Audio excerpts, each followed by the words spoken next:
E assim, o burnout, dá para se dizer que o burnout ele é como se fosse um degrau abaixo da depressão, né? Tipo, você entra no burnout e existe uma grande probabilidade de você começar uma depressão também, né?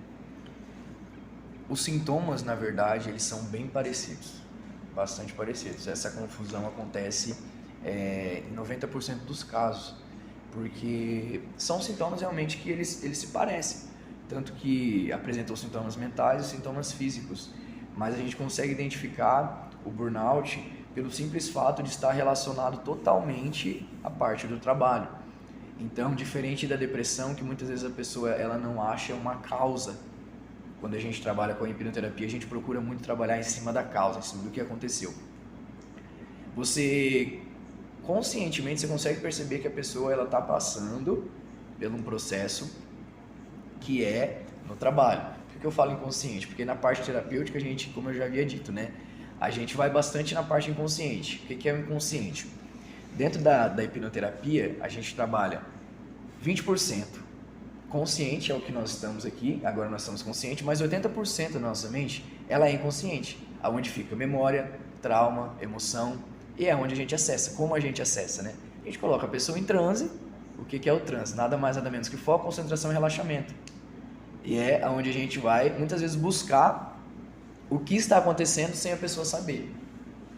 No burnout, quando a gente vai fazer a primeira sessão, que é a parte que a gente vai fazer as perguntas sobre o que está acontecendo com a pessoa, a gente consegue perceber sem a pessoa entrar em transe. A pessoa, inconscientemente, ela vai falando, mas o meu trabalho é assim, acontece isso e isso. E os sintomas relacionados à depressão, geralmente, eles vêm junto. Depressão, ansiedade. Então, se a pessoa não trata, o burnout chega num estágio muito agravado, né? Porque nós temos alguns estágios dentro do burnout também, com certeza vai virar uma ansiedade, se já não está acontecendo junto e atrelado com o burnout, e com certeza vai virar uma depressão.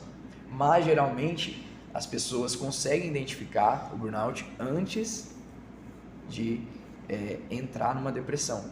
Não é todas as pessoas, como eu já havia dito, né? Como cada caso é um caso. Então as pessoas elas precisam entender o que está acontecendo, porque senão um vai gerando o outro, um vai puxando o outro. O burnout puxa uma depressão, ansiedade, consequentemente uma síndrome do pânico.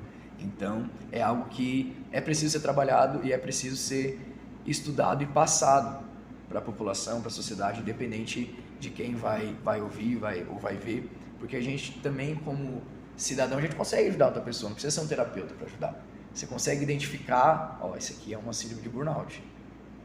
E como eu havia dito, geralmente a pessoa, infelizmente, ela não consegue enxergar o que está acontecendo.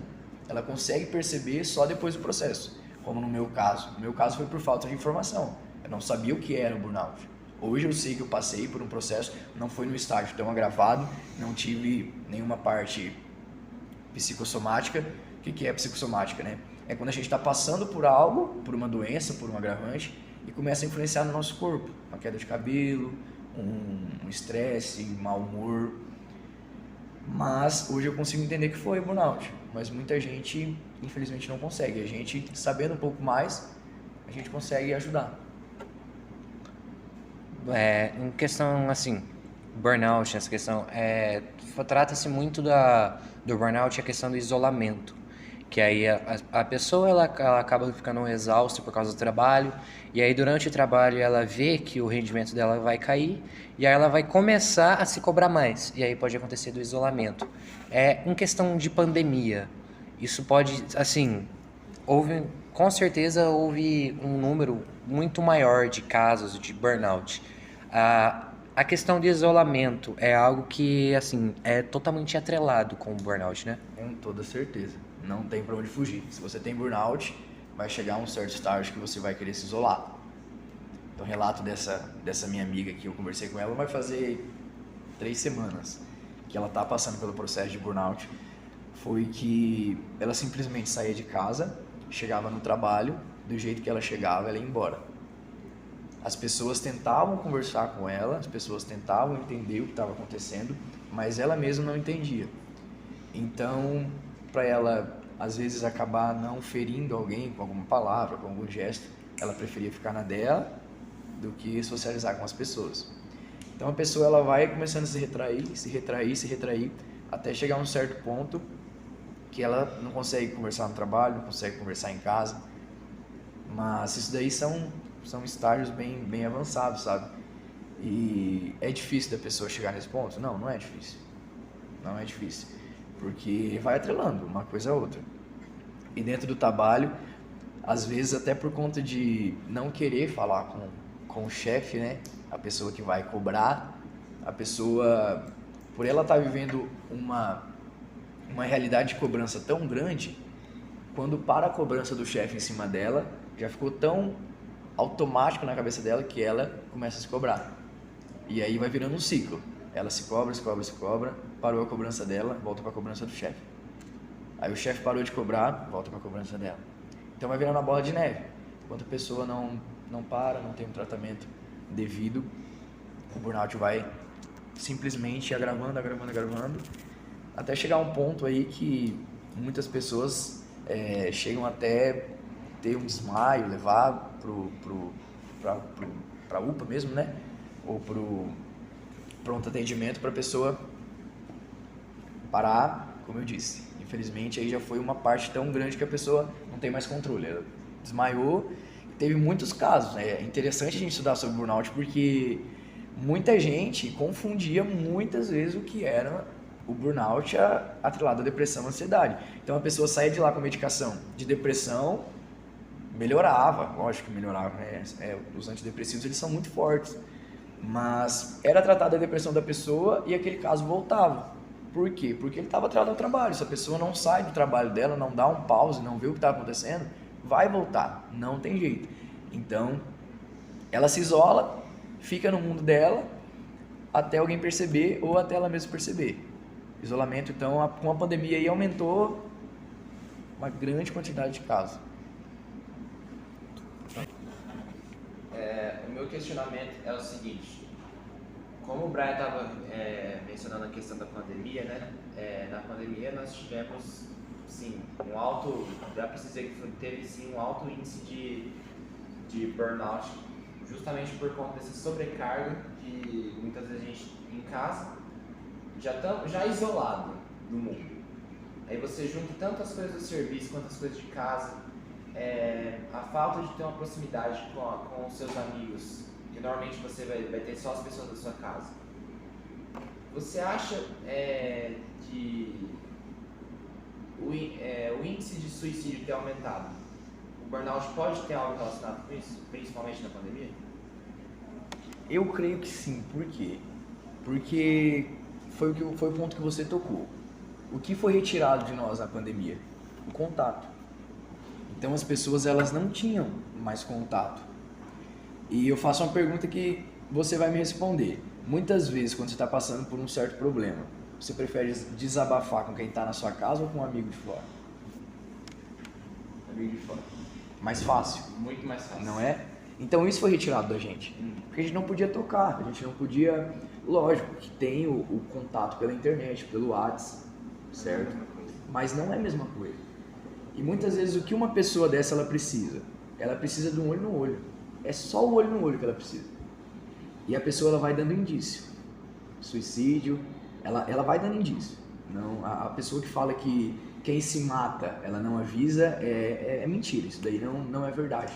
A pessoa, ela se mata, ela se suicida, ela vai dando indício. E a gente perdeu esse contato. Esse contato a gente conseguia, lógico, que tem gente que infelizmente a gente não vai conseguir perceber mesmo. Então, muitos relatos de pessoas que aparentemente estavam bem e acabou acontecendo suicídio, né? Mas a maioria das pessoas a gente vai dando alguns sinais pra gente. E foi isso que aconteceu na pandemia. Isso também pode estar totalmente atrelado ao burnout. Por quê?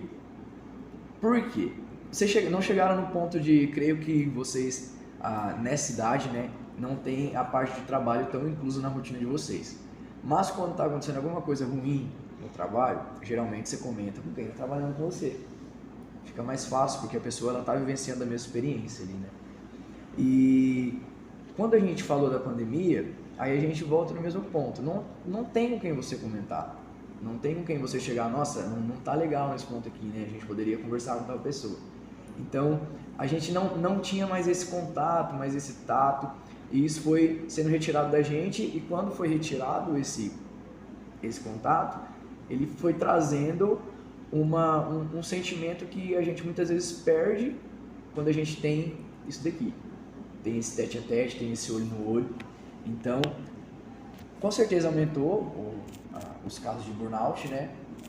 Não posso falar com certeza que por conta do burnout teve suicídio, mas teria que ser feito um estudo de caso maior, né? Mas provavelmente a gente consegue com certeza afirmar que alguns casos pode ter sido relacionado com uma primeira etapa ali do burnout que não foi tratada, gerando uma ansiedade, uma depressão, e após isso daí a pessoa infelizmente acabou suicidando. Rafael, a minha pergunta para você é: como você acha que esse podcast, esse nosso trabalho, pode colaborar com as pessoas que sofrem de burnout e para informar a população em geral? Como eu havia dito no meio ali do podcast, começo até o final, a falta de desinformação que nós temos hoje ela é muito grande. Então, ao meu ponto de vista como um profissional da área da saúde, né, nós precisamos entender que o que nós buscamos vai agregar ou não valor para a nossa vida. Então, por falta de desinformação, muita gente passa por isso sem entender o que é. Eu creio que o podcast de vocês ele vai em cima do que muita gente está passando hoje, e muitas pessoas que estão passando pelo burnout hoje, como a gente já comentou aqui, elas infelizmente não sabem. Então pode ter certeza que o que vocês estão fazendo aqui vai ajudar a vida de muitas pessoas, porque o burnout ele é escalável de uma forma muito grande. Muita gente passa mesmo, mas muita gente não consegue identificar. Então às vezes a pessoa ali, ela procurando um pouco mais de informação de qualidade que é o que vocês estão fazendo, ela vai entender o que ela está passando. Muita gente também, é um ponto muito interessante a gente tocar, tem vergonha de procurar terapeuta, psicólogo, psiquiatra. Muita gente prefere ir no primeiro médico que a gente tem, que é a internet. Então coloca lá no YouTube o sintoma, estou passando por isso, isso e isso, o que pode ser. Todo mundo já fez isso, não tem como falar que não fez, porque todo mundo fez. Ou muitas vezes tem gente que prefere esconder. Isso também. Só retrair para si próprio e deixar explodir alguma hora. E deixar explodir. E a pessoa, ela procurando ali, às vezes até pelo... É uma dica que eu dou para vocês também, que se vocês forem publicar, coloquem na descrição os sintomas. Porque a pessoa, às vezes, pela busca que ela está fazendo, relacionada aos sintomas, o Google ele já manda direto para a pessoa. Então, às vezes, por ela procurar ali e achar o pod de vocês, ela vai entender o que ela está passando. Então, a gente fala assim, de uma forma mais brusca, mas é uma vida menos que a gente poderia perder. É uma vida menos que vai ter uma informação a mais, e é uma vida que a gente consegue salvar. Porque a pandemia ela deixou muitos vestígios ainda. A gente passou pela pandemia, mas a pandemia ela não passou por nós, ela vai continuar. Muita gente tem muitas consequências do que aconteceu na pandemia ainda. E o que falta para muita gente realmente sair da pandemia, a gente sabe que o vírus ele não vai embora, né? Aí a gente vai ter que aprender a conviver com ele, como a gente já está aprendendo e aprendeu, mas muita gente ainda está vivendo os traumas da pandemia. E pode ter certeza que o burnout é um dos casos que mais se agravaram, é um dos maiores traumas que o conteúdo que vocês estão fazendo vai ajudar muitas pessoas. Isso daí é algo que eu posso afirmar assim, sem sombra de dúvidas. Bom, então chegamos ao final de mais este podcast, nosso segundo podcast em frente ao burnout. Agradecemos ao Rafael pela presença, pela disponibilidade em estar aqui conosco, com esse bate-papo. Eu acho que, assim como ele informou, é um assunto que nós todos devemos nos informar, saber melhor sobre, principalmente pelas consequências